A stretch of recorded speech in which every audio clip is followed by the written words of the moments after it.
Bienvenue sur Comme3Com, produit par le blog wowcomcebo.fr. Bonjour Sam.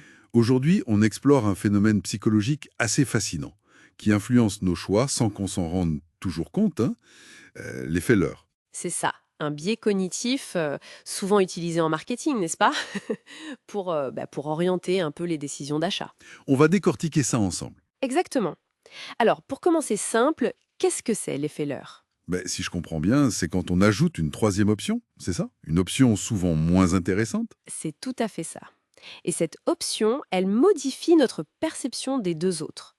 Elle nous pousse en fait vers l'une d'elles spécifiquement. Hmm. L'exemple classique, c'est celui des tailles de boissons, genre café. Oui, voilà.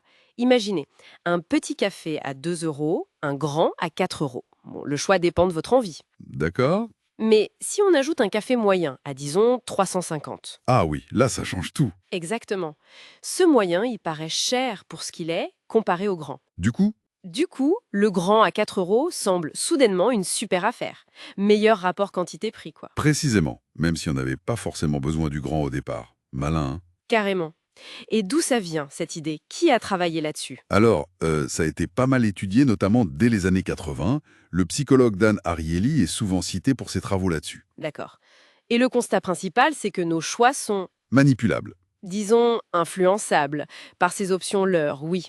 Elles changent notre perception de la valeur. Comment ça marche au fond? Il y a un mécanisme psychologique précis? Oui, il y en a principalement deux. Le premier, c'est la comparaison. On adore comparer, c'est naturel.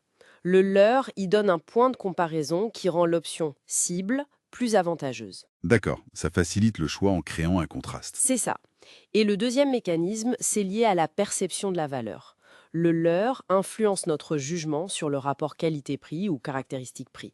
On pense faire un meilleur choix relatif. Donc en marketing, c'est une mine d'or, j'imagine. Ah ben oui, reprenons l'exemple du café, c'est très parlant. Mais on le voit partout, les abonnements par exemple. Type Netflix ou autre plateforme? Voilà, souvent on a une offre basique, mettons à 8 euros, une standard à 12 euros et une premium à 15 euros. Mhm.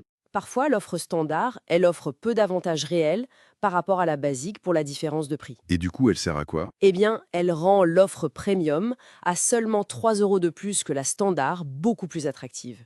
On se dit, pour juste un peu plus, j'ai le top. La standard devient le leur. Malin, encore une fois.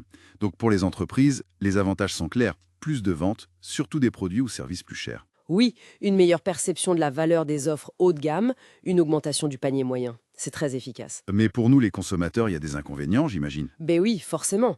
Le risque principal, c'est de faire des choix qui ne correspondent pas vraiment à nos besoins réels. On prend plus grand, plus cher, juste parce que ça semble être une meilleure affaire sur le moment. Et après, on peut regretter, se dire qu'on a payé trop cher. Exactement. Il peut y avoir un sentiment de s'être fait un peu avoir, une certaine frustration, quoi.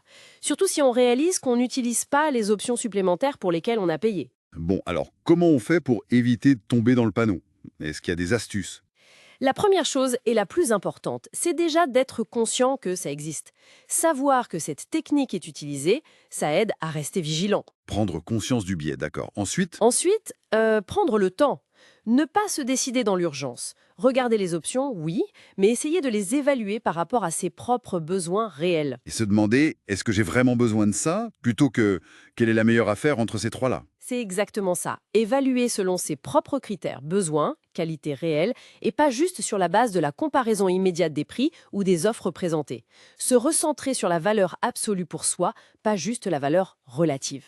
Donc, vigilance, réflexion sur ses besoins et prendre son temps. Voilà, ce sont de bonnes bases pour déjouer un peu ces mécanismes. En résumé, donc, l'effet leurre, ça joue sur notre tendance naturelle à comparer et à chercher la bonne affaire, même si, parfois, ça nous détourne de ce qui serait le meilleur choix pour nous au débord. C'est une excellente synthèse, une prise de conscience qui peut être utile pour des décisions d'achat, disons, plus éclairées. Et ça amène à se demander où d'autres ce genre d'influence pourrait s'exercer plus discrètement dans notre quotidien, pas seulement dans les achats. Bonne question pour terminer. Merci pour cet éclairage. Rendez-vous au prochain épisode.